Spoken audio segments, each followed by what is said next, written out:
얼굴이 밝아 보이죠 오늘? 새로 이렇게 달아주셔가지고 고맙습니다. 이제 올 들어서 지금 1월, 2월, 3월 세 번째에 걸쳐서 작년까지 2년 동안 해오던 그 규격을 깨서 골격을 깨서 그때그때 이제 새로운 소재를 가지고 하고 있습니다. 근데 오늘은 죽음에 이르는 병. 글쎄 뭘까요? 한번 보죠. 건강하게 삽시다는 제가 해오던 그 총 타이틀이 되어 있고요. 그래서 건강이라는 게 우리 삶의 목표가 아니고 우리는 이미 건강하고 건강하게 살 수 있는 자질이 있고 능력이 있고 권리가 있습니다. 근데 우리가 건강하게 안 살아서 건강하지 않은 거죠. 그러니까 건강이란 삶의 목표가 아니라 방편이다. 항상 제가 세뇌를 하고 있습니다. 여기 보시는 바와 같이 머리에서 발끝까지 이렇게 쭉 해왔어요. 그래가지고 이제 여기까지 했고 밑에 좀 남아있지만은 2013년을 맞이해서 새로운 소재를 가지고 해왔는데 1월달에 비만과의 전쟁, 2월에는 소리 없는 살인마, 3월에는 죽음에 이르는 병. 이상하게 13년 들어서 제가 좀 과격해진 것 같아요. 전쟁, 살인, 죽음 뭐 이런. 근데 사실은 이따 보시면 아시겠지만 요 세 가지가 이 WHO에서 규정한 사망 원인, 5대 사망 원인의 4가지를 다 포함하고 있는 겁니다. 그래서 일단은 여러분들이 좀 알아두셔야 될 것 같아서 시작을 했고요. 먼저 말씀드리는데 4월에는 아마도 제가 5월 2일부터 3일 동안 여기 전문의 시험을 봅니다. 그래서 4월 한 달은 머리 빡빡 밀고 밀진 않겠지만 마음속으로 그러고 이제 수험에 열중해야 되기 때문에 여기 제가 알고 있는 어떤 약사분한테 부탁을 드렸어요. 그래서 약 제대로 알고 먹자. 흥미 있을 것 같아요. 저도 한번 듣고 싶은데 약간 그분은 나중에 소개해드릴 기회가 있으면 소개해드리도록 하겠습니다. 그 다음에 물론 이제 5월에 제가 시험 끝나면 계속 이어질 걸로 기대합니다. 아까 말씀드린 대로 이 사망에 기여하는 5대 원인, 흡연을 빼놓고 고혈압, 비만 뭐 우리가 다 다뤘죠. 오늘 다룰 부분이 여기에 되겠는데 흡연은 뭐 기본적인 거고요. 뭐 삼척동자도 아는 거니까 굳이 제가 여기서 그런 걸 나열할 필요는 없을 줄 압니다. 그래서 한번 복습을 해볼까요? 복습. 자, 살 빼는데 무조건 칼로리를 줄인다 이런 거는 절대 아니라고 그랬죠. 규칙적인 걸. 그러니까 뭘 먹느냐보다는 어떻게 먹느냐도 못지않게 중요하다. 이거 과학적으로 제가 다 증명을 해드렸습니다. 아침을 굶는 사람은 살이 더 찌더라. 그것도 다 실험을 통해서 밝혀진 거고요. 야식, 해가 진 다음에 먹는 거는 전부 뱃살로 간다. 이것도 다 실험을 통해서 밝혀진 거고요. 오래 씹으면 많이 먹어도 살이 안 찌더라. 다 실험을 통해서 나온 얘기들입니다. 의학적으로는 혈당 지수가 낮은 음식을 먹자라는 게 돼 있지만은 이 지방에 관해서는 우리가 많이 착각을 하고 있어요. 지방 음식을 먹으면 그러니까 팻 티슈가 많아진다. 근데 사실은 이따 들으시면 알겠지만 그것도 아닙니다. 그래서 양질의 지방을 먹어야 살도 빠질 수가 있어요. 나쁜 지방을 밀어냅니다. 그 다음에 운동 당연히 해야 되겠고요. 이런 인공적인 가공 음식은 피해야 되겠다. 이게 이제 살 빼는 방법. 그 다음에 지난달에 했던 고혈압 얘기는 고혈압에 가장 중요한 거는 먹는 것과 운동입니다. 먹는 것과 운동. 결국은 여기서 이거 모르실 분이 하나도 안 계시잖아요. 근데 이걸 어떻게 실천하느냐가 중요하죠. 그래서 음식은 과연 좋은 음식이라는 게 무엇인가? 그 다음에 어떻게 해야 우리가 싱겁게 먹을 수가 있는지, 왜 짠 음식이 그렇게 나쁜지 이런 걸 제가 말씀드렸었어요. 오늘 그래서 죽음에 이르는 병 뭘까요 그게? 우울증 또요. 담요.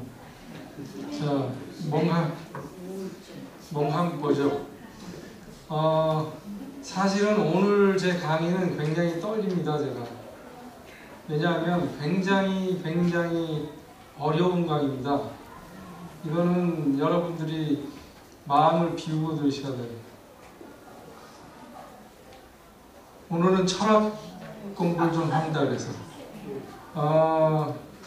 덴마크의 철학자, 종교 철학자인 키에르케고르라는 사람이 있었어요. 뭐 오래 살지는 못했죠. 42살인가요? 근데 이 사람이 쓴 여러 가지 책들 중에서 이게 바로 죽음에 이르는 병입니다. 이 타이틀이. 요새는 세상이 편리해져서요. 제가 원하는 책의 대부분은 인터넷으로 사서 다운받아서 컴퓨터에서 아니면 심지어 제 아이폰에서 아이패드에서 읽을 수가 있어서 틈틈이 읽어봤어요.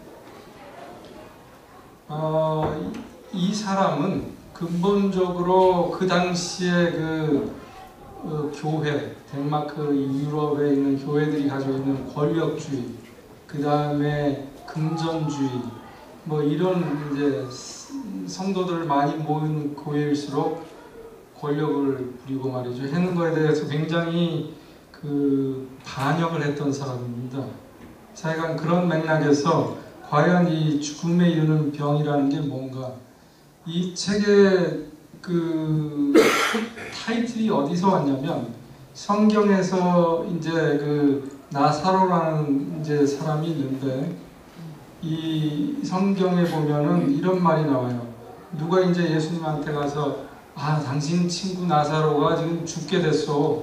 그러니까 빨리 가서 고쳐야 되겠다고 얘기를 해요. 그때 예수께서 하신 말씀이 그 병은 죽을 병이 아니다라고 얘기한 게 바로 이런 단어로 영어 성경에 나옵니다. 자, 이렇게 됐을 때 이 사람은 그걸 이용해서 저 책의 타이틀을 만든 겁니다. 이 성경에서 얘기하고자 하는 것은 아무리 죽을 병이 있어도, 심지어는 죽었어도 믿음을 가지고 희망을 가지면 다시 소생할 수가 있다라는 게 이 성경에서 주는 메시지라면, 이 키에르케고르가 쓴 이 책에서 이 죽음에 이르는 병에서 말하는 내용은 뭐냐면 이 좀 철학적인 거예요. 종교적인 건데, 인류가 죽을 수밖에 없어요. 아시다시피 모든 인간은 다 죽잖아요. 그러니까 피지컬리, 신체적으로 죽는 거 말고 영혼 자체가 죽게 되는데, 그 이유가 바로 이 세 가지로 구분을 하고 있어요. 이 책에서. 그건 바로 절망이라는 겁니다. 절망에서 despair라는 말은, 이 D라는 말이 들어가면 없다는 뜻이에요. 어디에서 뭐가 빠졌다는 뜻이에요. 스페어라는 말은 아마 라틴어에서 희망이라는 뜻이래요. 그러니까 희망이 빠진 게 송두리째 빠져서 절망이 된 거죠.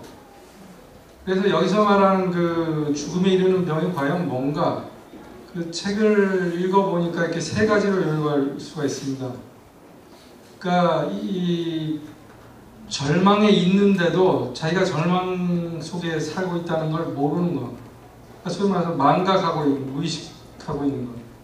그 다음에 절망 속에서 나는 희망이 없어, 도저히 해낼 수가 없어 하고 하는 자포자기형.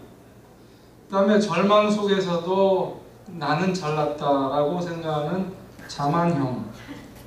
이 세 가지 형태가 결국은 다 인류로 하여금 죽을 수밖에 만든다.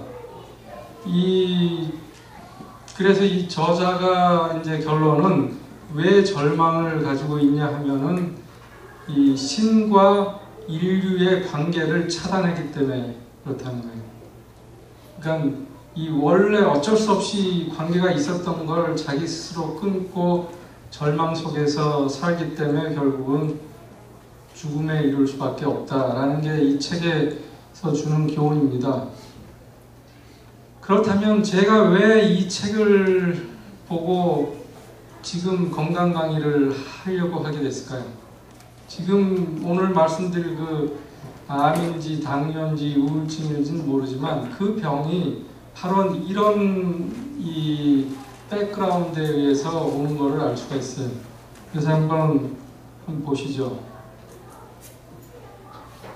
아시다시피 이 동영상도 KBS에서 아마도 이건 2005년쯤인가 방영된 그 프로그램인데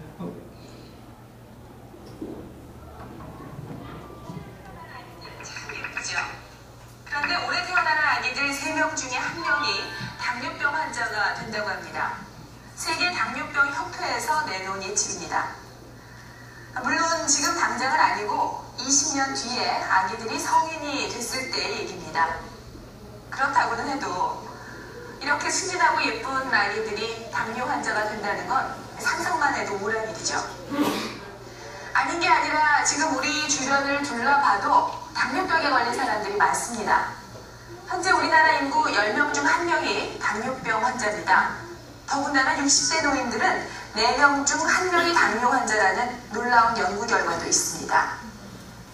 지금 TV를 보고 계시는 60대 부부 2쌍 중에 한 분이 당뇨병에 걸려 있는 거죠. 그런데 이 당뇨병이 보통 겉으로는 잘 드러나지 않습니다. 이 당뇨 환자들 중에는 자신이 당뇨라는 사실을 모르거나 알면서도 치료를 게을리하는 경우가 많은데요. 그러다가 합병증을 일으키고 나서야 당뇨를 심각하게 받아들입니다. 사실상 당뇨가 인류의 재앙이라고까지 불리는 이유는 이 합병증 때문입니다. 경기도 화성의 작은 마을. 동네 마늘 해결센 열쇠 가게는 오늘도 변함없이 문을 열었다. 이 열쇠 가게의 주인은 만성 신부전증 환자인 노영채 씨. 취재진이 갔을 때 그는 몸에 부착된 카테터를 통해 스스로 복막 투석을 하고 있었다. 그의 심장은 전혀 기능을 하지 못한다. 한 번에 30분씩 하루에 4번. 꼬박꼬박 투석을 하지 않으면 몸에 요독이 쌓여 생명이 위태로워진다. 불편한 몸으로도 매일 가게 영업을 쉬지 않은 건 그가 만성 신부전증 환자인 동시에 신체 활동이 필요한 당뇨 환자이기 때문이다. 질이 있으면 이렇게 활동을 안 하면은 아주 몸이 힘을 못 쓰게 됩니다. 그렇다고 제가 지체장애를 갖고 있기 때문에 다른 당뇨 환자들처럼 운동을 할 수도 없고. 몸의 이상은 그뿐만이 아니다. 걸을 때는 지팡이를 짚어야 하는데 그 이유는 당뇨 합병증으로 왼쪽 다리의 정강이 아래를 절단했기 때문이다. 만성 신부전증과 지체장애, 이 모든 게 당뇨 때문에 생긴 일이다. 노영채 씨는 1990년에 처음 당뇨병 진단을 받을 때까지만 해도 자신에게 이런 불행이 닥칠 줄은 꿈에도 몰랐다. 나라고 뭐 젊음이 없었습니까? 저 혈당은 뭐 좀 높아도 신경 안 썼어요. 그리고 음식물 관리 잘하고 그랬는데 시험을 그렇게 많이 했습니다. 삼겹살 같은 거 지방질 많이 섭취하지 말라 그럴 때는 이거 내가 뭐 고기 안 먹고 어떻게 침식했냐고 더 먹어봤어요. 친구들하고 어울려가지고 뭐 삼겹살에 소주라도 한 잔씩 먹을 때는 그 사람들 한 점씩 먹을 때 막 2점, 3점씩만 먹어봤어요. 노영채 씨는 현재 만성 신부전증과 고혈압, 다리 절단의 후유증을 앓고 안 됐죠. 저런 분들이 한두 분이 아닙니다. 제가 서울에 있을 때 이제 아기들 심장 수술도 했지만 틈틈이 했던 수술이 바로 저런 신부전증 환자들 혈액 투석을 위해서 혈관을 만들어줘야 되는데 미세 수술이거든요. 그거를 꽤 많이 했어요. 1년이면 한 100개, 수백 개, 1000개를 했죠 제가. 근데 그런 분들을 수술하고 매일 회진을 투석실에 가서 회진을 하고 상처 확인하고 이제 그게 영그렀으면 이제 바늘을 꽂아도 된다 안 된다 판단해주고 할 때 그분들의 삶을 보면 참 안 됐어요. 그죠? 저분만 해도 30분씩 하루에 4번 저렇게 하다가 저게 평생 하냐면 그렇지 않습니다. 복막염도 오고 균이 들어가니까 그러면 또 수술해야 되고 결국은 혈액투석 하다가 또 혈액투석도 쉽지가 않아요. 일주일에 3번씩 병원에 와서 한 2~3시간씩 누워있다가 하고 이게 삶의 퀄리티가 영 말이 아니죠. 혹시 제가 아까 말씀드린 이 죽음으로 이르는 병의 3가지 타입 중에 이분은 어디에 해당됩니까? 만각형, 자포자기형, 자만형. 자만형이죠? 그죠? 네, 정확히 맞잖아요. 자만형. 자, 그러면 이제 2 사람을 더 보십니다. 그러면 어떤 타입인지 각각 한번 생각하면서 보세요.